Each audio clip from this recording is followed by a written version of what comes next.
Okay, I'm dressed to the nine, shorty is a 10. I'ma get it in, hit repeat and do it all again. Young and independent, my last dime on you was money well spent. Ladies and gents, I will bear no expense. Hi, Umma. Hi, Appa. Today's the first day back. First full day back. Honestly, jet lag hasn't been bad at all. I'm fine.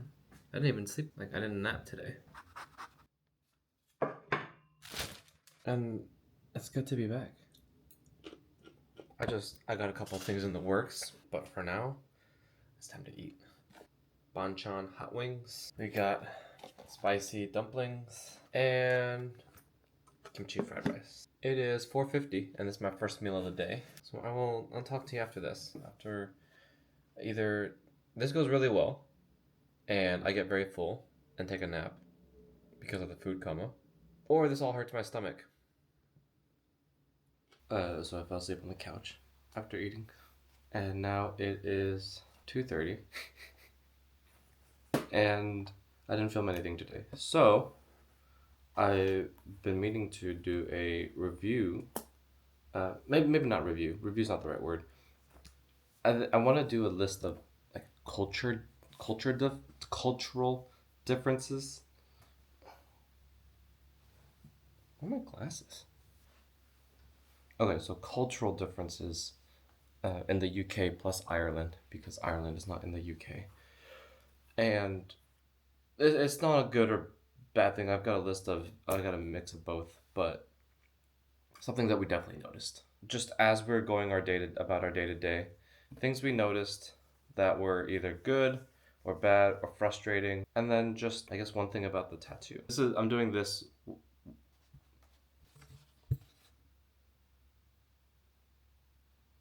Stoplights. I'm doing this whiteboard thing because I don't want to edit. I don't want to do this with editing later, so I'm gonna do everything in camera. Stoplights. We in the States, the lights go from green, yellow, red when we want them to stop. Over there, they have green, yellow, red too, but when you're at a stop, it goes from red, yellow to green. And so it lets people know when it's about to turn green, which in a couple situations is great because it'll get everybody at the front starting to roll forward before it hits green. So everybody is aware that it's coming. And two, if you're approaching a red with nobody in front of you, you don't have to come to a complete stop. If it shows yellow, then you can keep rolling knowing that green is coming. I thought that was really nifty. That's something that we should do too. Crossing streets. Because they drive on the other side of the road, when you cross a street, you don't look left and right. You're supposed to look right and then left. We looked left and then right, and each of us have almost gotten hit by a car. Just little differences. Hair dryers. They have them, but you can't use them in the bathroom. They don't have the outlet for the hair dryer in the bathroom. You can only use shavers and a handful of other things that the outlet allows for. Interesting that you can't use a hairdryer in the bathroom. I feel like that's the most logical place for a hairdryer. Talked about this one already in London. It is true for everywhere else. Getting a check is impossible. I think we're so used to the turnover and quick service to get people out of seats and new people into seats, but this was we could have sat there for 45 minutes without a check. So I don't know if it's customary for us to be asking for the check or if it just comes, but the service was good. But then at the end of the meal, you just couldn't get a check. I don't know, I don't know. Oh, on top of that, they don't tip, but they do have discretionary service charges. So it's it ranges from 10 to 15% on service charges for some restaurants, where you could ask for it to be taken off, but who's gonna be that guy to ask? There was also discretionary service charge for the hotel that came out to £80 in London, and the lady walked me through it and was like, "We could take it off if you want," and I was like, "Yeah." Doors. Airbnb doors would not open. In one of the instructions for the Airbnbs, it even said you're supposed to turn the handle and then lift up a little bit because UK doors get stuck sometimes. That was a rather annoying part. Like anywhere public was fine, but in the homes or if you go to a store that's a little bit run down, the door like comes off of its hinges a little bit and gets stuck in the frame. So you have to like lift it up to like let it swing open. They don't have dryers in the UK. I guess it's a luxury. I don't know why. Maybe not even a luxury because we stayed in some places, but they don't have dryers. They don't have dryers in the UK. They have washing machines, but not dryers. Don't know why. A lot of people hang dry their clothes, which is fine. But you do notice that a lot of other people smell like damp clothes when you're out. Not great. Interesting why they don't have dryers. Airports. Oh my god. How am I gonna sleep after this because I get so frustrated with this? Their airports are so lollygaggy. Like nobody has any sense of urgency to go get something done. Like their security just like they're just like whereas American security like TSA, not saying like whatever, but at least they're like yelling at you to get through and move, which that is the sense of urgency that I want in an airport because I want to get through security and be over with it. But they're just like slowly taking you through security. The other thing is the gates.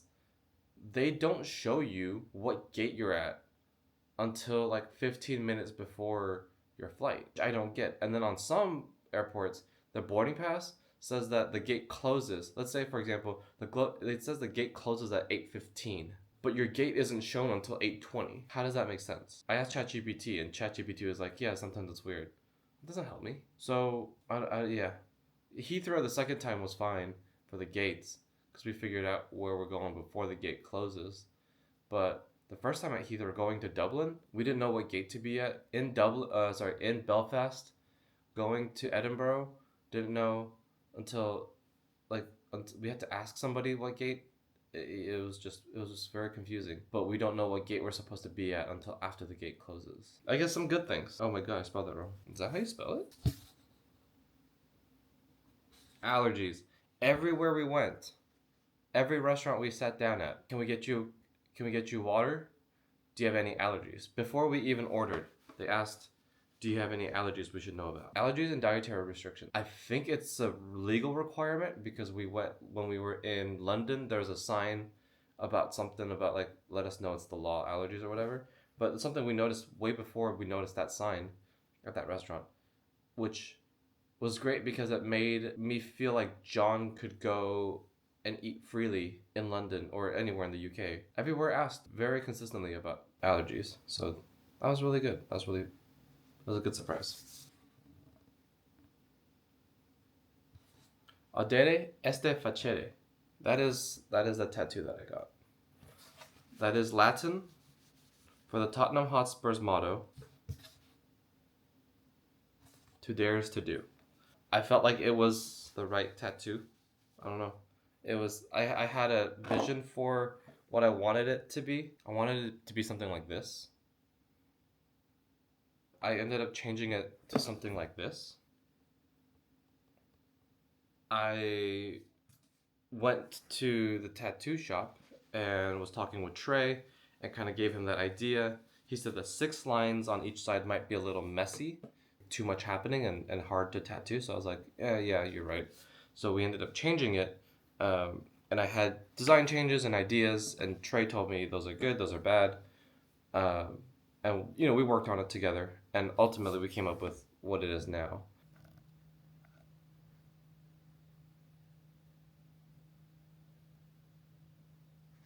And then there's a little 7 at the end for Sunny. Because Sunny is the one who lifted the trophy. Sunny is the one who got me in. I mean, Joe's the one who got me into it, but it's because of Sunny ultimately. And we won the Europa League. Spurs. I've got, my group of guys and John and Joe who we watched the Europa final. First trophy year. It's just a lot of things that came together and was like, And it's one of those things that I felt comfortable with. Getting tatted because this is a lifetime thing. Can't change clubs.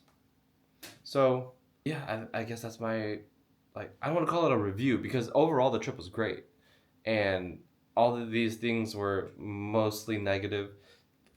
Like, not negative, they were just culture differences that we noticed as we were there. And so, yeah, I don't know. I guess that's kind of it. If any more come up, I'll share. But these are kind of the big ones that we noticed that were like, this is very different than in the States, especially the airports thing. The airports thing and getting a bill were the most noticeable because we went through 4 different airports. We were at restaurants all the time. Oh, I guess the other thing is transportation.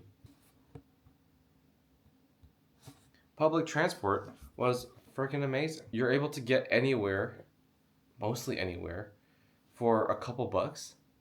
We were in London, and the first day we like jumped around 3 different spots in London for a total of like £18 or £15. That came out to, was that less than $20? I wish we had the infrastructure for that. Like, they had so many buses running, so many different lines of buses. They had so many different trains, and it was just very convenient and easy to travel without needing a car. Uber helped sometimes, but I wish we had the infrastructure for that. That's all I could think of. I'm gonna go back to bed because it's now 12:50, and I didn't realize that this video is 15 minutes now. 16. I didn't do much today. I slept a lot. I mean, I worked and then I slept after. I was just letting my body recover. Bye, Umma. Bye, Appa. Thanks for coming along on a very boring day. I'll see you tomorrow.